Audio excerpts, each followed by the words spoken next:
Hi, this is Ken Adams, and this is another special edition of the Valley View. And this week we're hosting with Brian Hines, who does the blog called Brian Hines Hindsight. Hindsight. Hindsight. H-I-N-E-S. And he came out with, I think, a very important report that I really wanted people to have some understanding of what's going on. And to kind of do some background, some of you may remember that there were some very attractive looking trees on State Street down near Commercial in front of US Bank down there. And State, yeah, State and Commercial. And they were cut down about a year and a half ago, or about April 2013, June so a little over a year ago.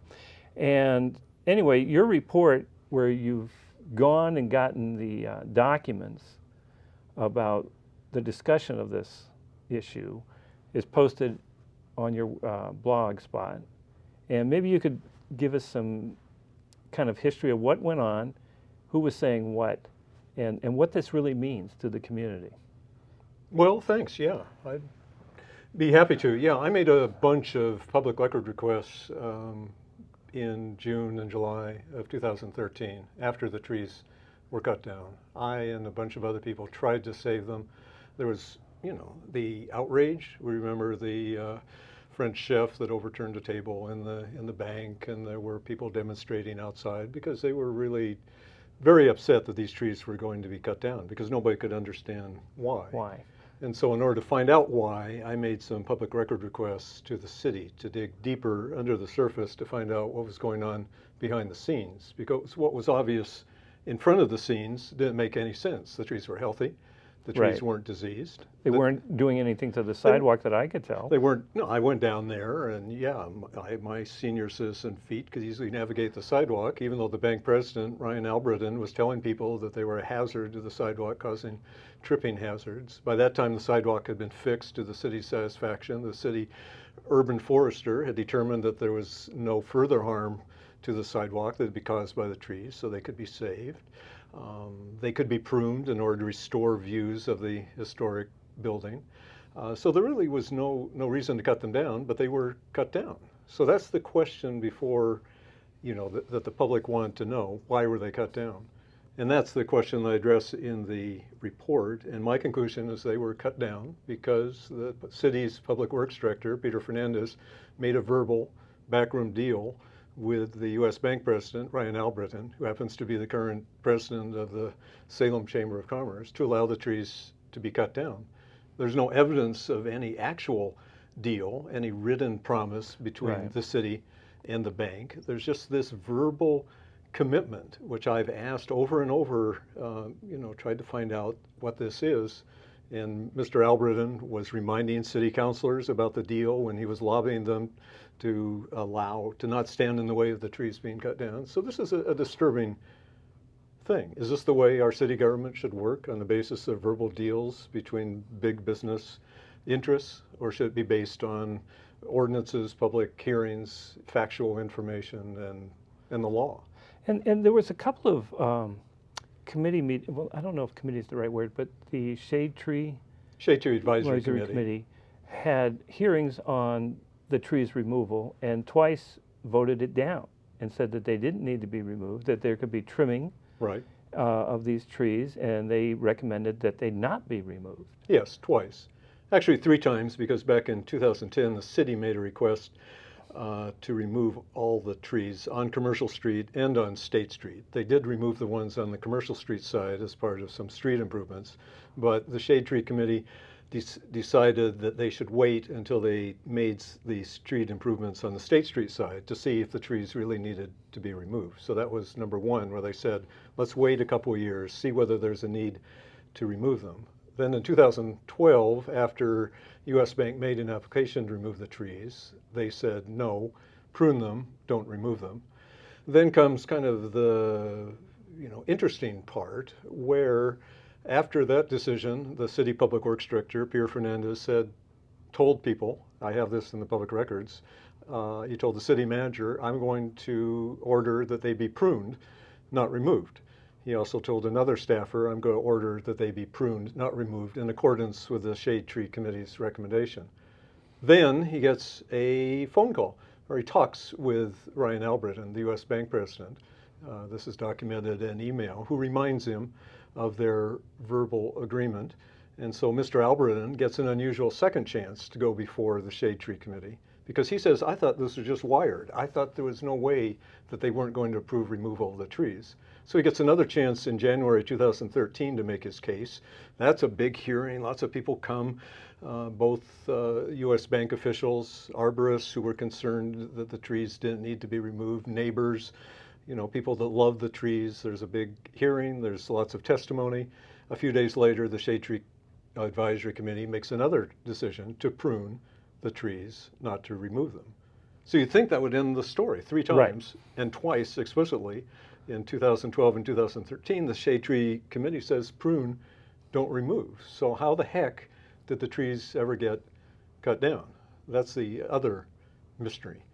What Mr. Fernandez says, and this is in response to a question from a reporter from Salem Weekly, Helen Caswell, their email documentation about this. She says, what's different now? Why did you order the trees to be cut down? And he says, amazingly, that he finally goes and reads, you have a copy of the tree Right. ordinance here. He says, I studied the tree ordinance, chapter A6, specifically the part dealing with downtown street trees, and I concluded that legally U.S. Bank had a right to remove the trees. This was just clear, no doubt about it.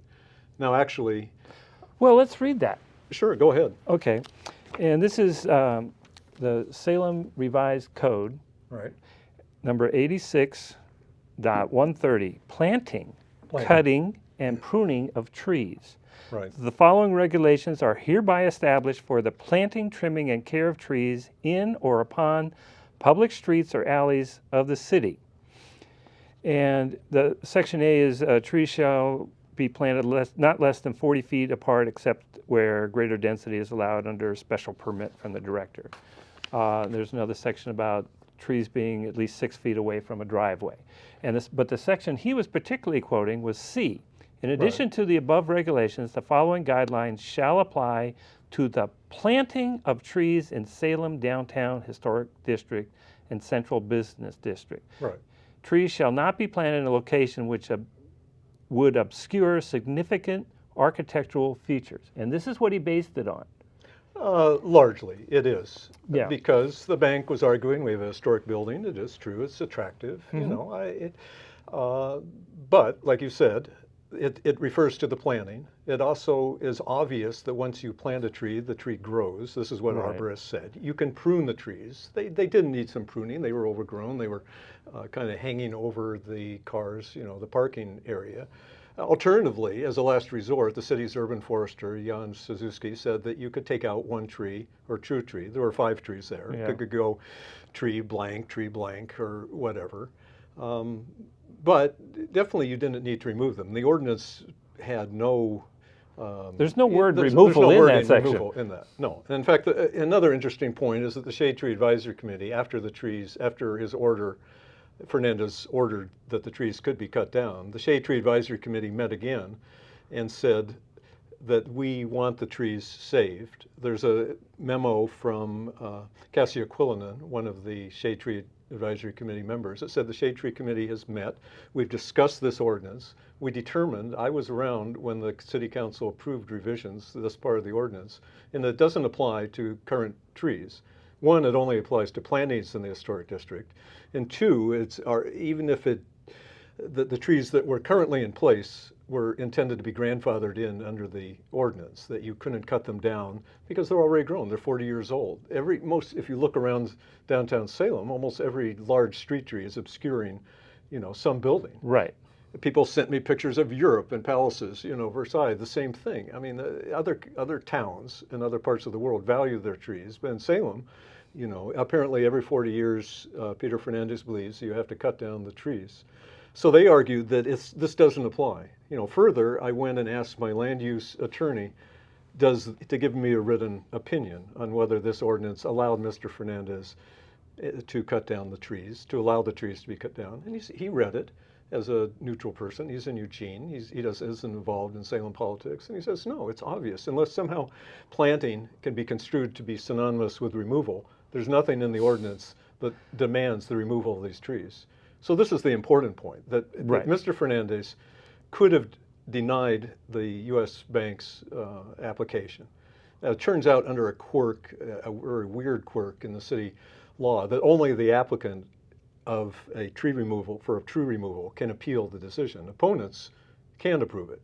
So nobody was able, under the city's opinion, even though my attorney disagrees, to appeal this decision. But if Fernandez had denied it, U.S. Bank could have appealed it. It could have gone to a hearings officer. There then could have been an extended discussion of whether this really does apply, that the ordinance did require Fernandez to approve it. So all the experts said don't cut down the trees. The city shade tree committee said don't cut down the trees. The urban forester, who works under Fernandez, said don't cut down the trees, prune them. And yet, for some reason, Fernandez, in the face of all this, conjured up, a mythical legal requirement for him to cut down the trees and allowed the trees to be cut down. Now, the cynical among us, who might also be called realists, say there just might be a little bit of coincidence or non-coincidence here that Mr. Albritton was the incoming Chamber of Commerce president, is now the Chamber of Commerce president, was a large employer, well-connected. He definitely got a lot better treatment than you or I would have. I've heard plenty of stories from people that have asked, for a pruning or trees or complaints that they're harming the sidewalk, and it takes forever. The city doesn't, ever respond. But in Mr. Albritton's case, he got a lot of special attention and a lot of lobbying on his behalf by city councilors. So special interest won out here, not the public interest. Yeah, I know because I live kind of downtown, midtown, around 17th, and there's places where the sidewalk is heaved so much that you can see the bottom of the sidewalk. So I mean, it's 4 to 6 inches out of whack from the piece next to it. Yeah. And I mean, you can't walk through my neighborhood at night. You'll kill yourself. Right. Unless you have a really good flashlight. But I mean, that's part of the problem also that I saw, that they're getting some sort of special treatment. The other, I guess, thing that kind of really disturbed me was this action where they keep getting a chance to try to put it through. I mean, most of the time you go in front and they say, no, it just needs to be trimmed. That should be the end of the story. But they get a second chance at going before the Shade Tree Committee. Yeah, exactly. I don't know if this ever happened before, not knowing all the details of how the Shade Tree Committee works, but I am aware that I'm sure it's unusual. It probably had never happened before because the Shade Tree Committee reviewed it. And the interesting thing is that in the records, the documents I got, Albritton is shocked. I mean, this is why he wants another hearing. He didn't even go to the first hearing. Nobody went because he says, I just thought it would be wired, essentially, that there was no reason for me or any bank official to go to the hearing because we just thought it would be approved because we had this verbal agreement. Then when it isn't approved, when it's recommended that they be pruned and not removed, that's when Fernandez gives him another shot at it. And that is funny. I mean, he made his best shot. He had his experts there. But it turned out that 34 people testified against removing the trees in favor of pruning them. And there was one group of people, the U.S. bank officials, who were in favor of removing the trees. And yet these U.S. bank officials won out over the 34 people, including arborists, including the urban forester, including people that worked on State Street, neighboring businesses, people that love downtown. So again, what the heck? That's why I call this report outrage, because the more you think about it, it's not as if this was just a bad decision, that somebody made a mistake, they didn't have all the information. I mean, it was a calculated, the information was obvious that these trees were healthy and didn't need to be removed. Something else was going on, and that something else wouldn't be so, if you thought it was only applying in this case, that would be one thing. But having now been an activist and being involved in the Third Bridge discussions and the attempt to take over part of Riverfront Park for an access road for the Pringle Creek or for the Pringle apartments, the downtown parking meters, street light issues, tax, there's just a litany of other examples where the city makes a decision of downtown parking meters. It then sticks to that decision. It holds some hearings people go and testify believing that these hearings are going to make a difference, but the decision has already Right. been wired. It's been made by the powers that be. The police facility and the Civic Center renovations is another one at the Civic Center that I've been heavily involved in. The city is just, it calls itself a collaboration capital, but actually it's a very uncollaborative because it makes a decision and then just sticks with it through thick and thin. Even this goes against facts, the public interest, public testimony, the public good.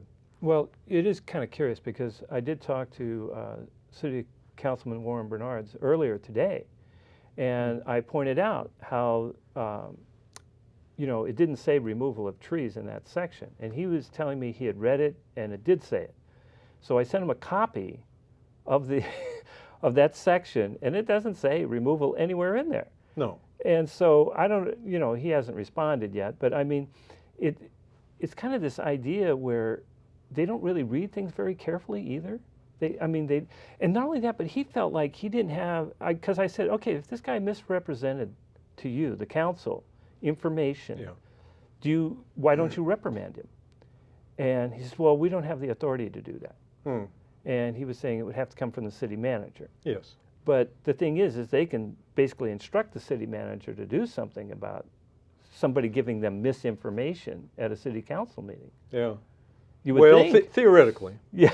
I got an early email from Laura Tesler, city councilor, who tried to give me kind of the city spin on this. But in the email, one of her first words was, I'm not the city manager, but I'm the boss of city employees, which I guess theoretically is true. But as you know, Salem has a strong city manager form of government that at a recent meeting, I heard Anna Peterson, the mayor, say, what the mayor does is pick a city manager, and the city manager picks everybody else, hires and fires all the other employees. So the city council is kind of just sitting there, unlike Portland, where the city councilors actually manage city departments. Here, Right. it's both by personality and perhaps intimidation-wise, a very weak city council. I went through these documents, and I was amazed at how passive the city council was. So here was a shade tree committee after the trees were cut down saying, we want these trees saved. We want them designated as heritage trees, which would be a way to save them. Yeah. Heritage trees are special trees because of their historic significance, large, beautiful, whatever. It's kind of a subjective thing, but there's certain criteria. And the Shade Tree Committee met and decided that the U.S. Bank trees should be designated as heritage trees, which would mean they would be kept alive through their natural, lifespan.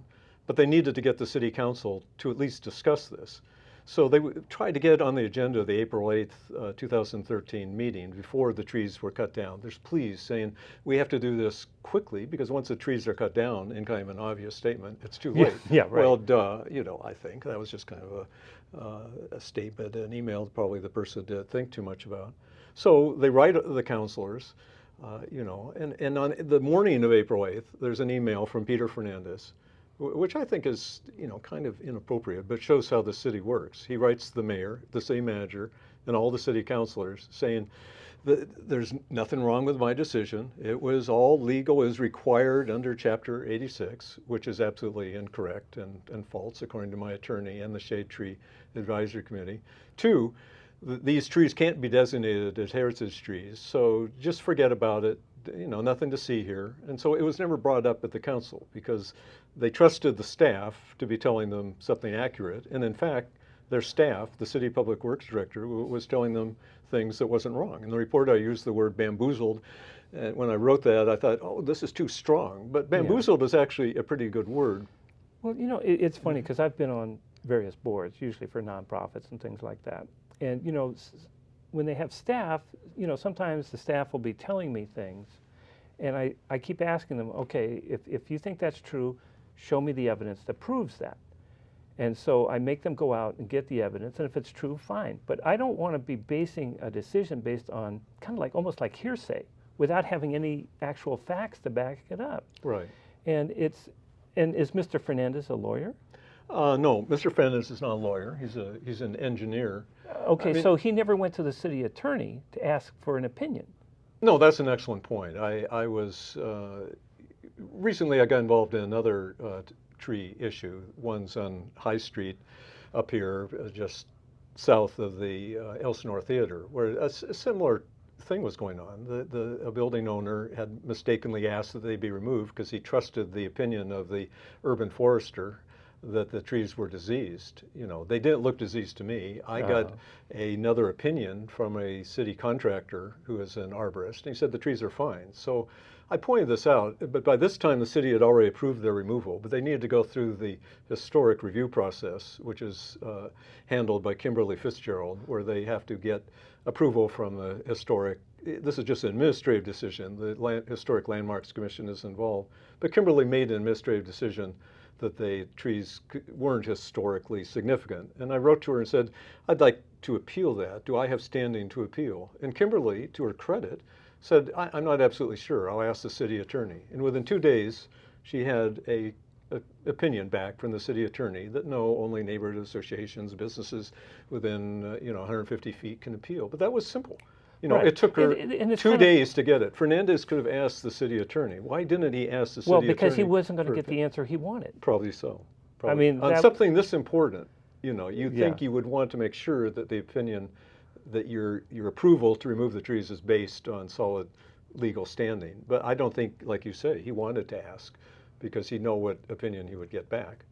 Yeah, and it also kind of, it's kind of interesting that, okay, the city council basically doesn't get paid for their Not position. only basically, they don't, right? Well, I mean, yes, I guess. yeah, I Maybe mean, they get sometimes they get reimbursed. per diem and things Okay. like that. Okay, so they're spending a bunch of money to become elected to city council, and they have really no power, and that's what they're telling me? I mean, because that's basically what Warren Bernard's told me today, Yes. that he Right. didn't have really, but he still wants to be a city councilman. Mhm. So I don't understand the point that you've now, most of them are getting money from the chamber. Yes. There's certain candidates that do get a lot of their money from there. But you're basically applying for a job that doesn't pay any money and doesn't really have any authority from what they're telling me. Yeah. Well, it might be good for your career after you leave the city council. It also, it's hard to say. In one of my Salem Weekly columns, the most recent one, I said that in a facetious way, that what city council candidates do, and I'm sure after the council, they get a brain implant from the Chamber of Commerce so that the Chamber of Commerce can press it and get them to vote a certain way. Now, that's obviously not literally true, but it strikes many people as the same way when you see the 8-1 or 9-0 votes on the city And council. there's a lot of those. There's a lot of those, and yet there's supposedly 3 or maybe 4 liberal, progressive, left-leaning, sustainable, green city council people. Except when it comes to vote on issues, they all kind of go down the Stepford wife or husband path of voting in accordance with how the mayor, the city manager, and the Chamber of Commerce want. So, what I've been saying on my blog and what many people of like-minded are saying, just give us at least one, hero, somebody that stands up and just speaks their mind. I mean, you see that in other cities where people are not so afraid to speak up and say, excuse me, because we see in the city council meetings, of which I've been to a few, that there's very little discussion. I mean, the word is, and Brad Swank, one of the candidates here, has been making this part of his campaign theme, that one hears that there are meetings that are at odds with Oregon's public meeting law that happen before the city council meetings, where things are worked out behind the scenes, and then somebody makes a motion. Do I hear a motion? Oh, I hear a motion, Councilor Bennett. Make a motion, all in favor, aye, done. This isn't the way the public's business is supposed to go. So that's why, I wrote a blog post last night saying, I think I'm getting channeling from the dead trees. I know who they prefer to have on the city council. They want some people that will stand up, for trees like them and for causes, for the general interest, and not for the Chamber of Commerce funded candidates. They tend to just vote robotically in favor of business interests. And in this case, that's what happened. Well, there was another mention in your blog, not this current one, but a while back, where you were talking about asking the candidates their view on climate change. Yes. And this is a real good example of something the city could have said, well, wait, trees helping to, increase the oxygen and take in carbon dioxide is a plus for us. Yes. But they don't even think about terms like that, and they don't even want to get into any kind of discussion on climate change because it might affect these business interests that they're so beholden to. At least that's my view. Well, I think you're right. I mean, I had a little piece back in planning for the third bridge. The city had an opportunity to get some greenhouse gas modeling done at no charge by the state, which has a computer model that lets you plug in some big public works project and see how it's going to affect your area's greenhouse gas emissions. And there's an email from Peter Fernandez and, and the city manager. They go, well, we don't want to do this because it could be, essentially they said, embarrassing to the city, or we don't want to know the results. We'll just, hide our head in the sand and not see. So in this case, you're absolutely right. I mean, I'm reading a book called Walkable City.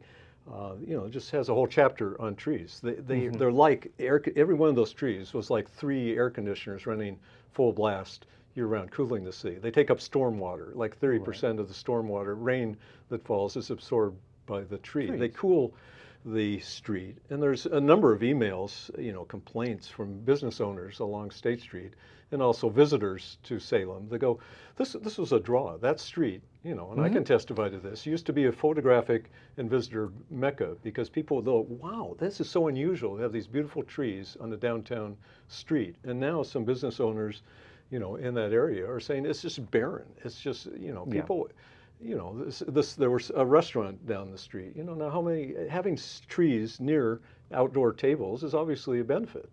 But for U.S. Bank, I don't know. I don't really have no idea. I asked Albritton, one of my last emails to him in the bank before I said, if you cut down those last 2 trees, this is not going to be good for your public image. So I said, look, I'm going to be writing about this. Give me one good reason why you wanted why the trees needed to be cut down. Give me one good reason. I will put it in the report, verbatim. Everybody will know what the reason was. I never heard back from them. And I can only assume there wasn't any good reason to cut down the trees other than just because. His view. Well, it makes the bank look more bankish and solid. The view, yes, his office is, I've heard, is right there behind the trees. Maybe he wanted a better view. I don't know. Maybe Mr. Albritton, doesn't like to hear these things, but if he would speak up and tell us why he cut down the trees, there wouldn't be hearsay. But he's not. And the same with Mr. Fernandez, at least has tried to give some answers why he cut down the trees, but they aren't good ones.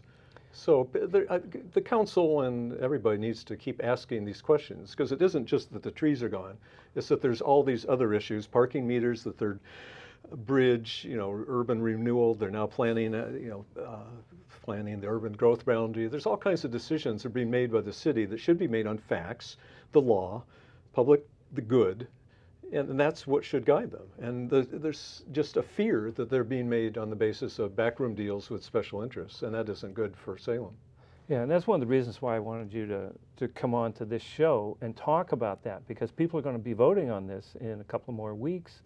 And I think it was important to have that information out there so people can look at how the city council is functioning today and has for quite some period of time.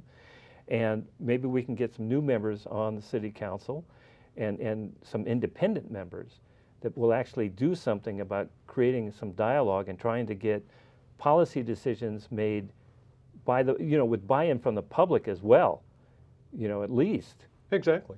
Because it would be good for the city and it would be good for the public. On many of these issues, like the police facility, things could go ahead if the city would just work with the people or on parking meters instead of being at odds with the people. We could move ahead. Well, Brian, I want to thank you for coming on the show, and I appreciate it very much. And come back next time to Valley View. Thank you. Thanks.